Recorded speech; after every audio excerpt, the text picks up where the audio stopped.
اے خالق کل، اے مالک کل، اے رازق کل، اے حاکم کل، سبحان ہے تو، رحمان ہے تو، تیری صفتیں کوئی بھی پا نہ سکتا۔ تب فکر ہے اعلیٰ حضرت فرماتے ہیں اسلام باپ ہے، سنیت ان کی ماں ہے، اور یہ چار بیٹے ہیں۔ یہ چار بیٹے ہیں، یہ آپس میں اختلاف ان میں عقیدے میں نہیں ہے، یہ فروعی مسائل میں اختلاف ہے، جو ہر چاروں امام کو ہم حق پر مانتے ہیں۔ کوئی کیوں پوچھے تیری بات رضا،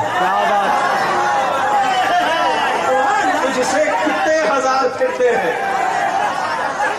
ماڈل مان لیں تو سارے معاملے ختم ہو جائیں۔ جرجیت صاحب آپ ایسا کر رہے ہیں، جی میں ایسا کر رہا ہوں۔ مولانا جرجیت کہہ رہے ہیں کہ میں صحیح ہوں، آپ کہہ رہے ہیں میں صحیح ہوں۔ جرجیت صاحب کہہ رہے ہیں کہ نہیں نہیں فیصلہ ہونا چاہیے، کون صحیح ہے، چل میرے مولوی کے پاس۔ جرجیت صاحب کہہ رہے ہیں چل میرے مولوی کے پاس۔ اب فیصلہ کیسے ہوگا؟ تیرے مولوی پر مجھے بھروسہ نہیں، میرے مولوی پر تجھے بھروسہ نہیں، تو کوئی ایسا جج ہونا چاہیے جس پر آپ بھی متفق ہو جائیں اور میں بھی متفق ہو جاؤں۔ تو کون ہے وہ جج؟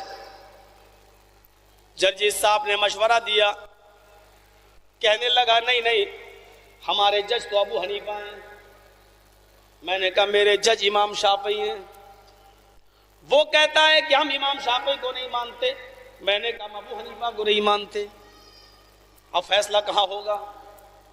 اچھا ٹھیک ہے، تم میرے امام کو اپنا امام نہیں مانتے، آپ کے امام کو میں اپنا امام نہیں مانتا، تو چلو فیصلہ کہاں ہوگا؟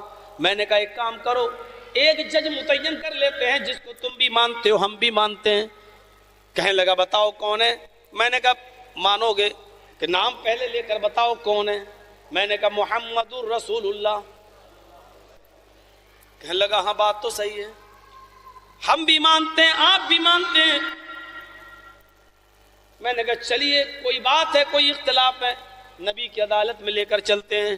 کہنے لگا بات تو آپ کی صحیح ہے، لیکن ہمارے مولویوں نے یہ کہہ دیا کہ قرآن اور حدیث سمجھنا تو تمہارے بس کی چیز ہی نہیں ہے، حدیث تو سمجھ ہی نہیں پاؤ گے۔ اب ایسا ہے کہ حدیثوں کو سمجھا تو انہی اماموں نے تھا۔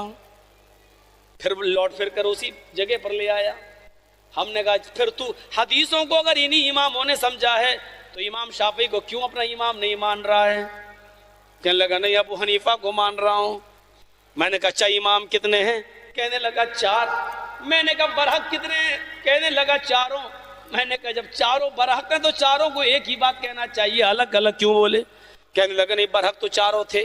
ہم نے کہا برحق چاروں ہیں تو ایک کو کیوں مان رہا ہے، تین کو کیوں چھوڑ رہا ہے؟ کہنے لگا یہ میری مرضی ہے، ہمیں جو اچھا لگا اس کی بات مان لی۔ میں نے کہا اسلام تیرے باپ کی مرضی پر اترا ہے، تجھے جو اچھا لگے گا وہ تو مانے گا، تجھے جو برا لگے گا وہ نہیں مانے گا۔ کہنے لگا باپ تک کیوں جا رہے ہو؟ میں نے کہا دادا تک چلا جاؤں۔ کہنے لگا سمجھوتا نہیں ہوگا۔ میں نے کہا ہوگا، سمجھوتا ہوگا۔ فلا وربک لا یؤمنون حتی یحکموک فیما شجر بینہم۔ اللہ کہہ رہا اے محمد تیرے رب کی قسم، اے میرے رسول تیرے رب کی قسم، اے میرے حبیب تیرے رب کی قسم، یہ دنیا والے اس وقت تک مومن نہیں ہو سکتے جب تک کہ وہ آپ کے فیصلے کو بلا چو چرا تسلیم نہ کر لیں، مان نہ لیں۔ جب تک مان نہیں لیں گے مومن، لا یؤمنون حتی یحکموک فیما شجر بینہم، اپنے تمام اختلافات میں آپ کو جج نہ مان لیں۔ حکما یحکمو کے معنی ہوتے ہیں فیصلہ کرنا، اور حکما یحکم تحکیم کے معنی ہوتے ہیں فیصل بنانا، جج بنانا۔ حتی یحکموک فیما شجر بینہم، جب تک کہ اپنے تمام اختلافات میں آپ کو جج نہ مان لیں، آپ کو جج نہ بنا دیں، اور آپ جو فیصلہ کریں ثم لا یجدوا فی انفسہم حرجا، آپ کے فیصلہ ہو جانے کے بعد، آپ کے فیصلہ کر دینے کے بعد اپنے دل میں تنگی محسوس نہ کریں، اپنے دل میں نفرت محسوس نہ کریں، اپنے دل میں کچھ خلش محسوس نہ کریں۔ وَيُسَلِّمُوا تَسْلِيمًا، جب تک کہ اس کو دل کی گہرائیوں سے مان نہ لیں تب تک وہ مومن۔